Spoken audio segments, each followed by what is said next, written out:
ছেলেরা শুধুই চায় যে একটা মেয়ে থাকুক এরম কেউ যে তার কথাগুলো শুনবে। ছেলেরা এক্সপেন্সিভ গিফট চায় না, সুন্দর সুন্দর দামি দামি উপহার চায় না, কোথাও ঘুরতে নিয়ে চলো, এখানে চলো সেখানে চলো, এগুলো ছেলেরা একদমই চায় না। ছেলেরা কখনো না এক্সপ্রেসিভ না, ওরা ভীষণই চাপা স্বভাবে। বন্ধু দ্বারা ওরা কষ্ট পায়, ভালোবাসার মানুষ দ্বারা ওরা কষ্ট পায়, বাবা মা দ্বারাও কোথাও না কোথাও ওরা অনেকভাবে কষ্ট পায়। ছেলেরা শুধুই চায় মানসিক শান্তি, আর তাদের মানসিক শান্তি দেবার মতো একজন মানুষ। ছেলেরা বরাবরই একটু চাপা স্বভাবের হয়ে থাকে।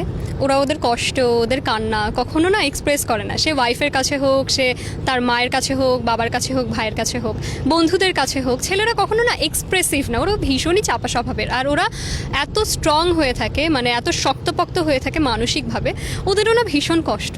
ওদের জীবনে ওদের বন্ধু দ্বারা ওরা কষ্ট পায়, ভালোবাসার মানুষ দ্বারা ওরা কষ্ট পায়, বাবা মা দ্বারাও কোথাও না কোথাও ওরা অনেকভাবে কষ্ট পায়। তো ওদের কষ্টগুলো না শোনার মতো একজন মানুষ ওদের দরকার পড়ে। যেমন এরম কোনো মানুষ, বা এরম ছেলেদের জন্য বলছি, এরম কোনো মেয়ে বা এরম কোনো ভালোবাসার মানুষ বা এরম কোনো শুভাকাঙ্ক্ষী তাদের দরকার পড়ে, যাদের কাছে না তারা মন খুলে সব বলতে পারবে। এই জন্য তারা মানে তাদেরকে কেউ জাজ করবে না যে তুমি এরম কেন, তুমি সেরম কেন, জাজ করবে না। তারা এরম একটা মানুষ চায় যে শুধু আমায় শোনো, তোমার কিছু করতে হবে না, তোমায় আমায় এক্সপেন্সিভ গিফটস দিতে হবে না, তোমার আমার পাশে থাকতে হবে না, তোমার আমার সাথে সবসময় 24 ঘন্টা ফোনে কথা বলতে হবে না, তুমি শুধু শোনো। ছেলেরা শুধুই চায় যে একটা মেয়ে থাকুক এরম কেউ যে তার কথাগুলো শুনবে আর তার হাতটা শক্ত করে ধরে থাকলেই চলবে। ছেলেরা এক্সপেন্সিভ গিফট চায় না, সুন্দর সুন্দর দামি দামি উপহার চায় না, কোথাও ঘুরতে নিয়ে চলো, এখানে চলো সেখানে চলো, এগুলো ছেলেরা একদমই চায় না। ছেলেরা যেটা চায় সেটা শুধুই মানসিক শান্তি। ছেলেরা সবসময় এরম একজন মেয়েকে চায় যে মেয়েটা শুধু পাশে বসে থেকে তার হাতটা শক্ত করে ধরে বলুক আমি ছিলাম, আমি আছি, আমি রয়ে যাব। ছেলেরা সব থেকে বেশি খুশি কখন হয় জানো, বা সব থেকে বেশি পূর্ণতা অনুভব কখন করে, যখন একটা ছেলে 0 পয়েন্টে থাকে, ছেলেটার কাছে কিছুই থাকে না। ওই মোমেন্টে যদি কোনো মেয়ে ওই ছেলেটার হাত ধরে বলে আমি ছিলাম, আমি আছি, আমি রব, তুমি শুধু এগিয়ে যাও, ছেলেরা দুনিয়ার যাকেই ঠকিয়ে থাকুক না কেন ওই মেয়েটাকে কখনো ঠকায় না। অ্যান্ড দিন শেষে পরিপূর্ণতা বিয়ের মাধ্যমে দিয়ে থাকে তারা, কারণ ছেলেরা শুধুই চায় মানসিক শান্তি, আর তাদের মানসিক শান্তি দেবার মতো একজন মানুষ। তারা যদি এটা পেয়ে যায় তাদের জীবনে আর কিছুই লাগে না, তারা সব কিছু ত্যাগ করতে রাজি ওই ভালোবাসার মানুষের জন্য, বা ওই ভালোবাসার মানুষকে আগলে রাখার জন্য, সাথে রাখার জন্য। তো ছেলেদের মানসিক শান্তি যদি হতে হয়, ছেলেদেরকে সাপোর্ট করো।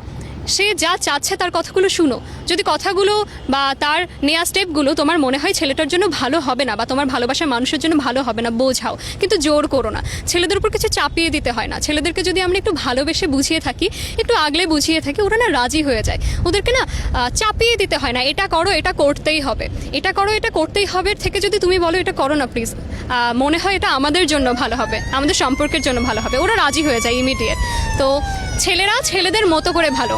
ছেলেরা যখন বলে থাকে যে আমায় একটু একা থাকতে দাও, আমায় একটু একা সময় দাও, তখন কখনোই বলতে হয় না যে কেন, কি হয়েছে, আমি কিছু করেছি কিনা, সে কিছু করেছে কিনা, ও কি করলো, সে কি করলো, একদম না। প্রশ্ন করো না, ছেলেদেরকে একা থাকতে দাও, একা থাকার সময় দাও। ওরা একটু সময় নিয়ে ঠিকই নর্মাল হয়ে তোমার কাছেই আবার ফেরত আসবে। এই ভয়টা পেও না তোমায় ছেড়ে চলে যাবে, তোমার কাছেই ফিরবে। শুধু তাদের একটু তাদের মতো করে ছেড়ে দাও, তাদের মতো করে সময় দাও, দিন শেষে তোমার কাছেই ফিরবে, এই ভরসাটুকু রাখো। অ্যাটলিস্ট তারা যখনই বলে আমি একটু একা সময় দাও, একা থাকতে দাও, জোর করো না, একা ছেড়ে দাও। শুধু তাকে আশ্বাস দাও আমি তোমার সঙ্গে আছি, আমি তোমার পাশে আছি, what ever the situation is. সময় যেরমই হোক, সিচুয়েশন যেরমই হোক, আমি তোমায় ছাড়ছি না। সময় নাও, 1 দিন নাও, 2 দিন নাও, বড় জোর হলে তুমি 3 দিনই নাও, কিন্তু ফিরে এসো। দেশে দেশে সবার সাথে দ্য নিউজ।